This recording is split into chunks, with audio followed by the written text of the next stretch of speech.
본문 말씀을 통해서는 건강한 교회 공동체가 어떠해야 하는가를 살펴볼 수가 있습니다. 교회라는 것은 참 중요한 곳입니다. 우리가 신앙을 성장하고 또 신앙을 보호하고 구원의 길을 가는 터전으로 공동체로 주신 것이 교회이기 때문에 교회는 건강해야 합니다.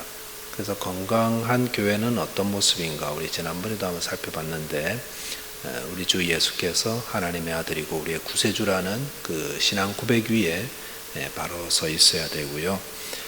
오늘 말씀은 우리가 어떻게 행동해야 하는 그런 부분들을 말씀하고 있습니다. 특별히 그 안에 있는 작은 자를 소중히 여기고 또 범죄한 형제를 권고해서 돌아오게 하는 그런 교회가 건강한 교회가 될 수가 있습니다.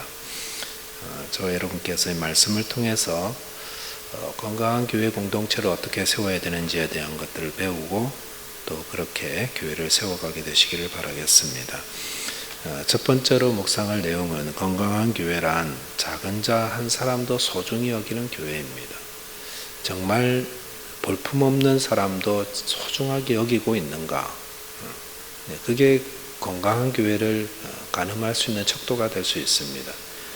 본문 12절에 보니까 잃은 양 비유로 알려져 있는 비유가 나오고 있습니다. 그래서 너희 생각에는 어떠하냐? 만일 어떤 사람이 양 100마리가 있는데 그 중의 하나가 길을 잃었으면 그 99마리를 산에 두고 가서 길 잃은 양을 찾지 않겠느냐? 잘 알려져 있는 말씀입니다. 이 마태복음에 소개되고 있는 이 길 잃은 양의 비유는 누가복음 15장에 또 똑같이 이렇게 소개되고 있습니다. 이 두 복음서가 동일한 비유를 이야기하고 있는데 약간 신학적으로 좀 다른 차원으로 이야기를 하고 있다라고 말씀드릴 수 있습니다. 누가복음의 길 잃은 양의 비유는 성교적 차원의 말씀이다 이렇게 볼 수가 있고요. 왜냐하면은 누가복음에는 길 잃은 양을 말씀하신 이유가 당시 서기관과 바리새인들이 그 당시에 세리와 죄인들을 너무 증오하고 그들은 하나님 나라와 관계없는 사람처럼 이렇게 이야기하고 있었는데 하나님 주님께서 이들도 하나님 앞에서 길 잃은 양과 같다. 그래서 한 마리라도 주님이 그들을 다시 찾을 때 너무 기뻐한다 이런 걸 말씀해 주신 겁니다. 선교의 대상이라는 겁니다. 그런데 마태복음의 길 잃은 양의 이렇게 앞뒤 문맥을 보니까 선교적 차원보다는 목회적 차원의 이야기라고 할 수가 있습니다. 그래서 본문 앞에 어떤 내용이 있냐면은 어제 본문에도 그렇고 오늘 18장 10절에 보니까 작은 자를 소중히 여기라 이런 말씀이 있죠. 그래서 10절 보니까 삼가 이 작은 자 중에 하나도 업신 여기지 말라. 너희에게 말하노니 그들의 천사들이 하늘에서 하늘에 계신 내 아버지의 얼굴을 항상 배웁는다라고 했습니다. 주님께서 지금 어린아이 하나 데려다 놓고 이런 작은 자도 업신 여기지 말아라 그러면서 본문에 잃은 양 비유를 말씀하고 있습니다. 그래서 잃은 양이라는 것은 우리 가운데 있는 작은 자 한 사람도 잃어버리지 않고 잘 돌봐줘야 되는 것. 건강한 교회를 말씀드린 것처럼 건강한 교회의 중요한 기준 우리가 늘 생각해 봐야 되는 것. 그것은 교회 안에 가장 작은 자를 얼마나 배려하고 그들을 실족하지 않게 잘 돌보고 있는가에 따라서 교회가 건강하게 세워질 수가 있습니다. 교회들에는 늘 문제가 있습니다. 교회들마다 문제없는 교회는 아무 데도 없어. 다 문제가 있습니다. 큰 교회든 작은 교회든 우리에게 잘 알려져 있든 안 알려져 있든 교회들마다 이렇게 뚜껑 한두 개만 열어보면 다 문제들이 있습니다. 근데 그 문제들 가지고 또 이렇게 이야기하고 그러다 보면 이렇게 자꾸 다툼 같은 게 일어나잖아요. 그런데 그런 다툼 가운데서도 끄떡없는 사람들이 있습니다. 오래된 분들입니다. 오래된 분들, 신앙생활 오래 한 분들. 좀 기분 나쁘죠. 그래도 다투고 나서도 그냥 그 자리 지킵니다. 그런데 문제는 누구냐면 초신자들과 우리 성도님들의 자녀들. 초신자들이 이런 싸우는 거 보면은요, 한두 번 보면 다 교회 떠나버립니다. 그리고 우리 자녀들도 마찬가지죠. 자녀들이 왜 믿음을 떠났을까? 왜 교회를 떠날까요? 가만히 돌아보면은 부모님들의 역할이 큽니다. 집에 돌아와가지고 교회에서 다투었던 일들 이야기하고 누가 이랬다더라 저랬다더라 그런 부정적인 이야기들을 부모들이 나누고 있을 때 자녀들이 안 들을까요? 다 듣거든요. 그러면 자녀들의 마음에 무슨 생각이 드냐면은 교회는 안 좋은 데구나, 기독교는 서로 미워하고 다투는 데구나, 그런 강력한 메시지가 계속 반복적으로 매주일마다 그렇게 하니 이게 마음에 각인돼 버리니까 교회도 떠나게 되고 때로는 신앙도 떠나는 안타까운 일들이 있습니다. 그래서 건강한 교회는 무엇을 늘 생각하냐면은 우리가 이렇게 했다가는 우리 초신자들이 떠나겠구나, 우리 자녀들이 상처를 입겠구나, 그런 걸 알고 주의하고 말 한마디라도 조심하면서 서로 양보하고 기다려주고 하는 그런 교회가 건강한 교회가 되는 것입니다. 허물을 드러내는 자는 다투는 자라고 했습니다. 허물을 드러내는 것. 지난번에 이거 안 했습니까? 막 그렇게 따지고 이런 거는요, 사실 다툼만 만드는 거예요. 허물을 덮어주는 자는 사랑을 구하는 자라고 그랬습니다. 교회가 뭘 구해야 되죠? 정의를 세우고 누가 옳고 그르고 이거 자꾸 세우려고 그러면은 다투는 자예요. 다투는. 자기로서는 굉장히 정의롭다고 생각하는지 모르겠는데 나중에 결과적으로는 싸움꾼이 된다는 거예요. 근데 허물을 보고도요, 좀 답답해도 그냥 넘어가고 이거 괜히 했다가 교회가 어지러워지고 초신자들 상처 있고 우리 자녀들 믿음 떠나고 다 덮자. 덮자는 게 불의를 감춘다는 게 아니에요. 각각의 허물이나 어려움들을 다 덮어놓고 넘어가는 건 사랑을 구하는 자다라고 했습니다. 그래서 우리가 참 말 같은 거 참 조심해야 됩니다. 회의 같은 거 할 때 혹은 가정에서 교회 이야기할 때 항상 부정적인 이야기보다는 감사하는 이야기, 긍정적인 이야기를 많이 해야 됩니다. 14절에 보면은 이와 같이 이 작은 자 하나라도 잃는 것은 하늘에 계신 너희 아버지의 뜻이 아니다라고 했습니다. 교회들마다 초신자들 참 많이 잃어버립니다. 등록한 숫자는 참 많은데 뒷문이 다 열려져 우르르 다 빠져나가 버리는 거예요. 교회 오는 사람들은 많은데 그 다음 주는 안 와요. 다 잃어버리는 거예요. 왜 그럴까요? 초신자들 관심이 없어서 그런 거예요. 관심이 없어. 왔네. 제가 처음에 와서 그랬죠. 처음 오신 분들은 어떻게 하라고요? 지켜보면서 제법 예배 잘 드리네 이렇게 하시면 안 되고 관심을 가지고 찾아가셔야 됩니다.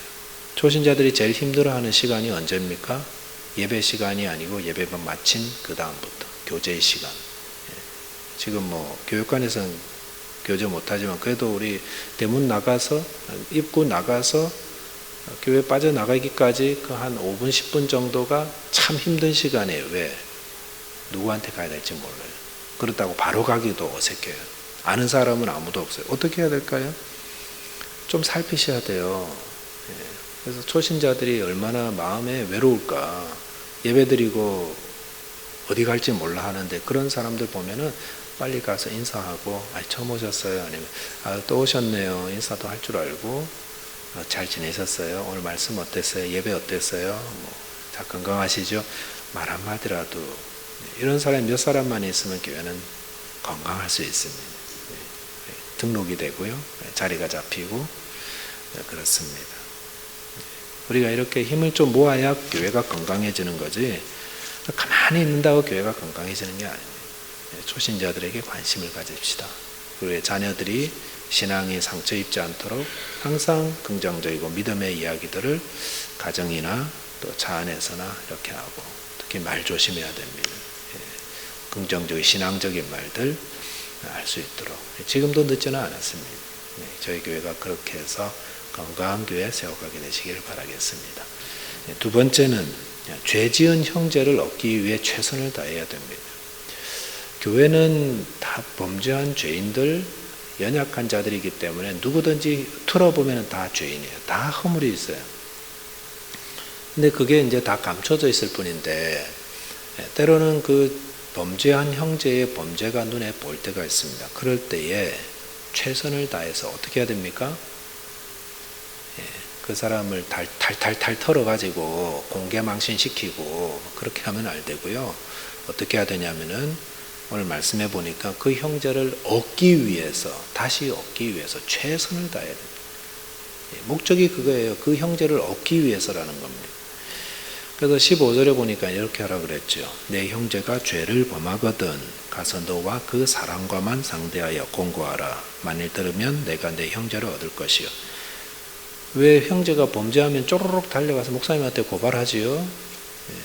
연판장 돌려가지고 누가 이런 죄 지었대요 막 돌리고 수근수근하고 누가 그럴 수가 없어 뭐 어떻게 그럴 수가 있어 이러면 다 망하는 거예요. 다 망하는 거예요. 교회 그러면서 다 무너지는 거예요. 그런 형제가 남아있을 수 있을까요? 교회 떠나죠. 잘 떠날까요? 다 뒤집어 놓고 가죠. 왜 떠나요? 그만 안 가죠. 그러면 뭐 다 망하는 거예요. 그런데 우리가 기억할 것은 범죄한 형제를 봤다고 쪼록 저한테 오시면 안 됩니다. 담임 목사한테 오시면 안 돼요. 왜냐하면은 그 담임 목사가 어떤 나의 허물이 담임 목사나 누구에게 알려졌다고 생각하는 순간 그분은 더 이상 건강한 신앙생활 할 수가 없습니다. 나의 허물을 다 알고 있구나. 내 치부를 다 알고 있구나. 서로 좀 감추어진 상태에서 우리가 서로 만나야지 다 까발려놓고 만나면은요 어려워요. 그러니까 어떻게 하라고 그랬습니까? 내가 그 사람을 직접 만나서 이야기를 해야 됩니다. 온순하게 온유하게 그 사람 다시 회개하고 돌아왔을 때 그 할 자리를 뒤집어 버리면 안 돼요. 그대로 다 보관해 놔야 돼요. 그리고 제가 어떻게 이런 부분들을 알게 되었습니다. 그래서 제가 아무한테도 이야기 안 했고 저는 정말 너무 좋아하고 같이 신앙생활 하고 싶은데 이런 부분들은 기독교인으로 참 아닌 것 같아서 제가 참 어렵게 왔습니다. 그래서 밥 사주면서 정말 조심스럽게 이야기를 하셔야 돼요. 그리고 이건 제가 보기엔 참 우리 실수하신 게 아닌가, 혹시 잘못하신 거 아닌가, 혹시 제가 잘못 알아서 한 건지 알면은 좀 오해도 좀 풀었으면 좋겠고, 이거 좀 어떻게 했으면 좋을까요? 라고 이야기할 수 있고 그걸 풀어갈 수 있는 사람이 있다면은 정말 건강한 교회 됩니다. 왜냐? 우리 다 허물이 있는 사람이기 때문에 언젠가 다 범죄한 형제의 자리에 나도 있을 수가 있어요. 우리 다 그런 실수할 수 있는 사람이고 잘못할 수 있는데 그럴 때마다 문제를 막 드러내가지고 그러니까 한 사람씩 올라올 때마다 다 떨어져 나간다고 생각하시면 돼요. 교회가. 그러니까 그 범죄한 형제에 대해서 누군 이랬다더라 아이고 이랬다더라 이런 식으로 가면은 다 죄인들이 돼. 다 돌멩이 맞고 다 나가버리는 거예요. 다 떨어져 나가. 그러니까 범죄한 형제를 어떻게 회복시키기 위해서 우리가 얼마나 애쓰고 기도하고 하나님께 간구하고 또 지혜롭게 조심스럽게 하냐에 따라서 교회는 건강해질 수 있어요. 저도 그 범죄한 형제가 될 수 있는데 또 여러분도 마찬가지예요. 한 분 한 분 다 언젠가 그런 자리에 있을 때에 교회가 그런 부분들을 보고 누군가 다가와서 알려주고 내가 회개하지 않았을 때 회복시켜주고 그래서 회복된 자가 다시 그 자리에 와서 다시 주여 이 죄인 또 중성스럽게 해주셔서 섬기게 하시면 감사합니다. 은혜로 막 일하고 섬기고 이러면은 은혜의 공동체가 되는 거죠. 은혜의 공동체. 누구나 다 범죄한 형제가 될 수 있습니다. 누구나 다 연약한 존재, 누구나 다 실수할 수 있습니다. 그럴 때에 최선을 다해서 우리가 그를 얻기 위해서 정말 지혜롭고 또 온유하며 저 사랑으로 회복시켜주는 그런 일들이 있을 수 있다면 그런 사람들이 한 명, 두 명 늘어나고 하면서 다 나도 옛날에 그랬는데 그때 참 누군가가 드러내지 않고 잘 회복시켜줬지. 나도 그러면 받은 은혜를 갚아주고 이렇게 은혜의 그 고리가 계속 이어져 가면 우리 다 그렇게 은혜 안에 세워지는 그런 교회가 되는 것입니다. 저와 여러분들이 다 죄인인 것을 알고 연약한 자임을 알고 함께 교회를 세워가야 됩니다. 나 혼자 세우는 게 아닙니다.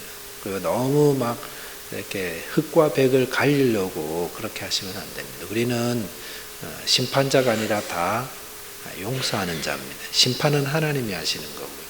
근데 눈앞에 죄를 발견하면 그 죄를 지혜롭게 잘 풀어갈 수 있어야 됩니다. 이를 위해서 함께 기도하고 함께 힘을 모으고 또 다 교회가 건강해야 저러 여러분도 행복한 거 아니겠습니까? 교회 안에 그런 부분들 서로 잘 풀어가고 혹시 이제 이분이 회개하지 않고 아니라고 막 버팅기고 막 계속 죄를 짓고 그러면은 그냥 놔둬서는 안 되죠. 그래서 두세 사람 최소화할 수 있는 두세 사람의 말을 확정해서 그게 아니라고 이거는 잘못된 거라고 알려주고 그것도 안 듣고 계속 죄를 퍼뜨려 나오고 있으면 그때는 이제 교회에다 이야기하고 교회가 교회 말도 듣지 않는다. 그러면 그때는 이제 교회가 할 수 있는 치리와 질서를 세우기 위한 방법을 가야 되는 겁니다. 오늘 참 어려운 부분이지만 저와 여러분들이 꼭 기억해야 될 부분입니다. 교회 안에 작은 자를 소중히 여겨야 된다. 어린아이들, 초신자들, 그 다음에 믿음이 약한 자들, 혹시 내 말로 상처 있고 신앙을 떠난 건 아닐까 이렇게 조심할 수 있어야 되고, 두 번째 범죄한 형제가 있을 때 그 형제를 주의 사랑으로 그가 회복될 수 있는 그의 자리를 흐트러뜨리지 말자. 돌아올 수 있는 자리를 잘 보관해 놓고 어떻게든지 최소화할 수 있도록, 그래서 모든 사람이 은혜로 인해서 세워지는 그런 교회가 될 수 있도록 저와 여러분께서 함께 힘써 주시고 또 힘을 모아서 시드니 한인연합교회가 건강한 교회로 세워져 가게 되시기를 바라겠습니다. 기도하겠습니다. 하나님 아버지 감사합니다. 연약한 저희들, 부족한 저희들에게 이 교회를 맡겨주셨지만 주님 그래도 주의 말씀을 우리에게 주시고 어떻게 해야 되는지를 알려주시고 또 성령을 통해서 날마다 일깨워 주심을 감사드립니다. 감사드리옵는 것은 주님께서 이 교회 공동체를 사랑해 주시고 또 교회가 건강하게 세워지기를 바라시면서 오늘 귀한 말씀을 저희들에게 주신 것을 감사합니다.